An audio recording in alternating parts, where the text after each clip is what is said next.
solamente debemos reconocer. A partir de ahí cambia absolutamente todo.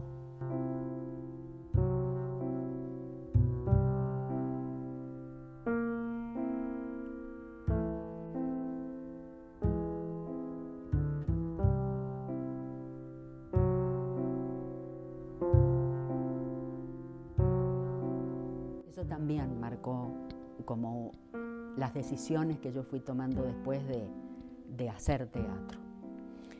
Pero la parte del juego me quedó siempre.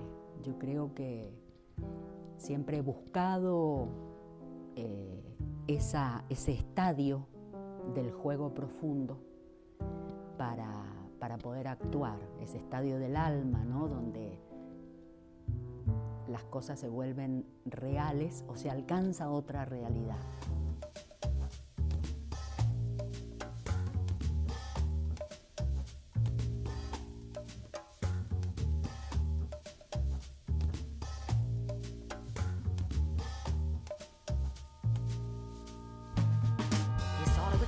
Sorta with K, pursued with folks and hope. Witness life with the railway shade, charmed with smiles and soul. Barrister weary of proving in vain that the beaver's lace making was wrong. Fell asleep and dreamed, saw the creature quite plain, that his fancy dwelt on so long. Llegó en mi casa jugando. Mi mamá tenía la casa abierta a todos los chicos del barrio. Entonces nosotros jugábamos, en aquel tiempo se iba mucho al cine. Entonces los fines de semana era ir al cine y a partir del lunes era recrear esas películas. Cuando yo regreso y digo que voy a ser actriz, entonces se arma un desparramo más o menos, porque no era como decir ahora voy a ser actriz. Entonces eso no era un trabajo. Y era peligroso porque todos los artistas se divorciaban y las mujeres bueno, hacían cosas horrorosas. Entonces eso fue una de las primeras luchas a favor del teatro. Formamos el grupo de teatro La Pulga con Rubén Bravo, Raquel Herrera, Osvaldo. Profundizamos mucho, aunque tuvimos un corto tiempo de vida real, la vida fue muy corta, pero tuvimos una intensidad muy grande y pudimos descubrir muchas cosas actorales, teatrales, de juego profundo, entrando en ese estado del juego profundo, que, por ejemplo, en mi caso, me permitió, después con otros compañeros, fundar la primera escuela popular de teatro. Y sí escribo mucho, porque siempre la parte artística por algún lado tiene que salir y en realidad yo siempre digo que a mí me salva el arte, porque me permite una transformación y una reflexión interior.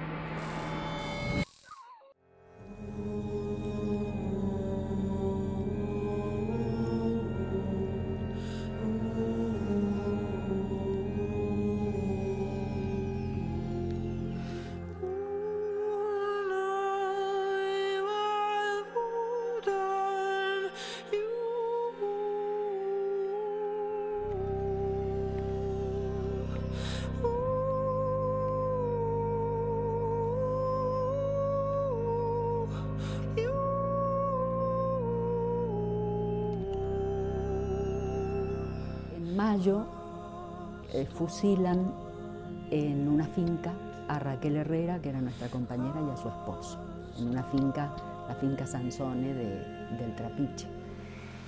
Y yo me quedo sola y me cae una ficha.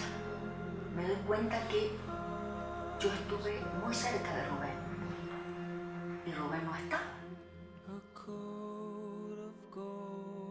En octubre secuestran a Rubén de la casa nuestra, un mes después a mi hermano y unos días después a su esposa, Adriana Bonoldi, que estaba embarazada.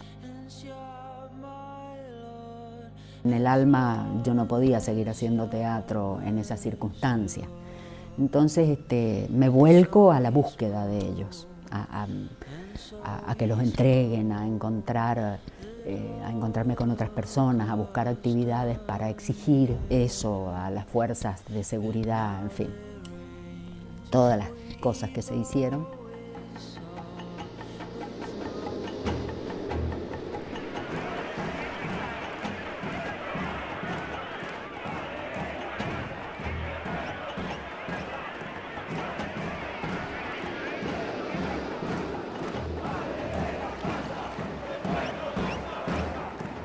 Porque la vida no puede ser mercancía, porque la muerte no se premia, con luto se resiente, porque la vida de creadora pararía, porque la muerte no debe ser tan pronto ni tan de repente.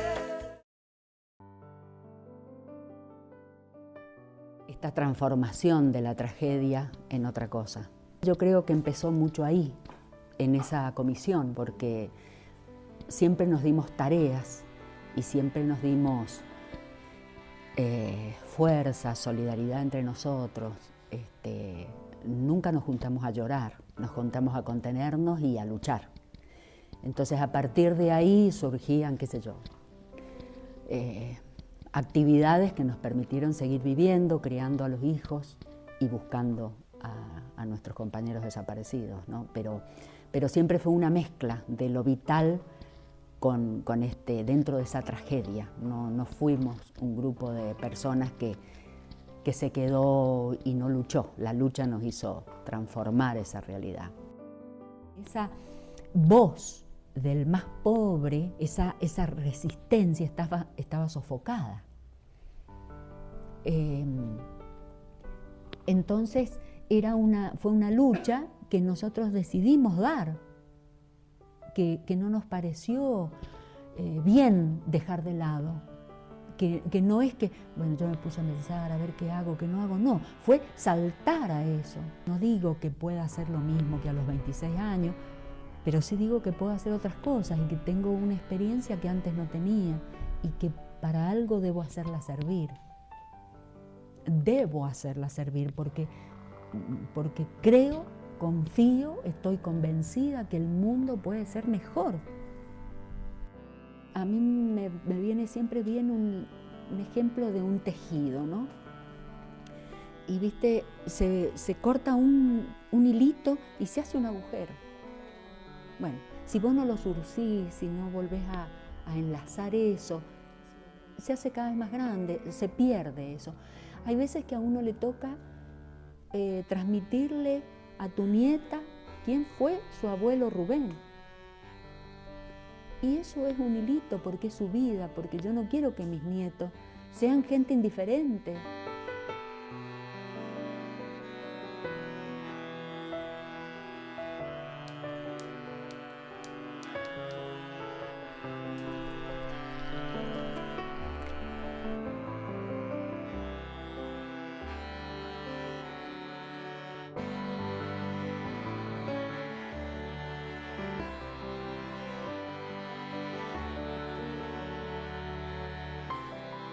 Mis abuelos jamás me mintieron, siempre me dijeron lo que sabían, y sabían muy poco, entonces me decían lo que sabían.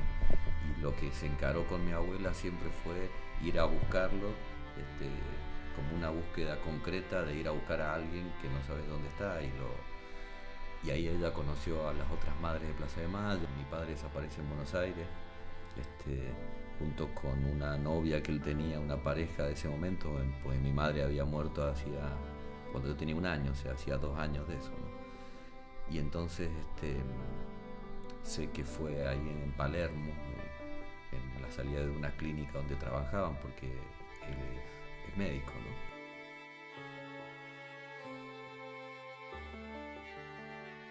La idea es justamente ver cómo yo metabolicé en mi vida, digamos, esto de decir, bueno, la búsqueda de una persona, en este caso mi padre, y qué tiene que ver o cuál es la unión con el trabajo que yo hago, con lo que decidí hacer, ¿no? Lo artístico.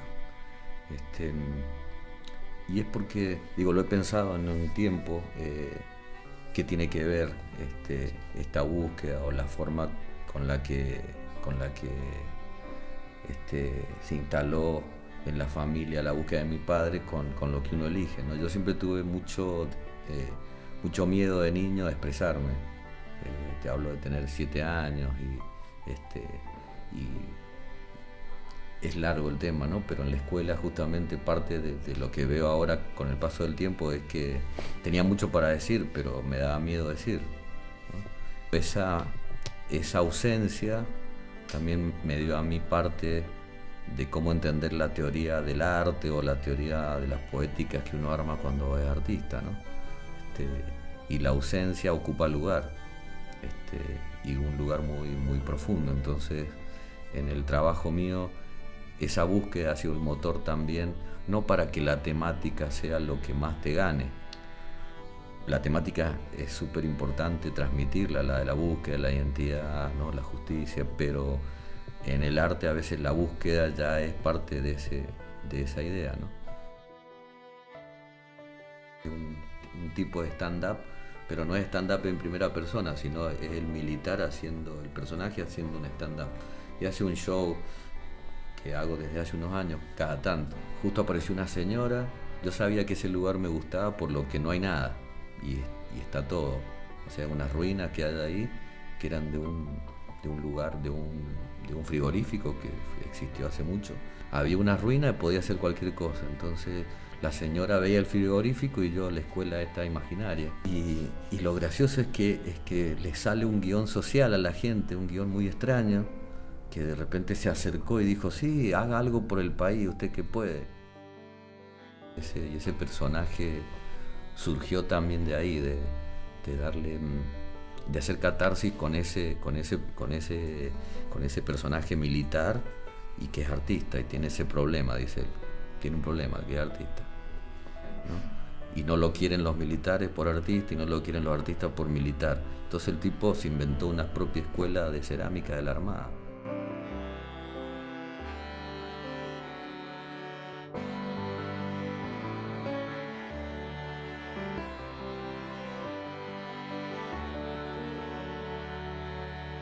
Sé que algún día dejaré de pertenecer al mundo y nunca más podré escribir, ni hacer el amor, ni disfrazar la naturaleza con un poema, ni viajar en los libros, ni exponer mis ideas.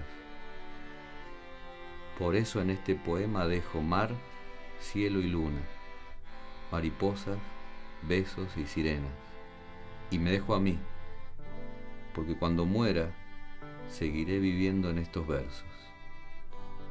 José Belaústegui, 20 de abril de 1968.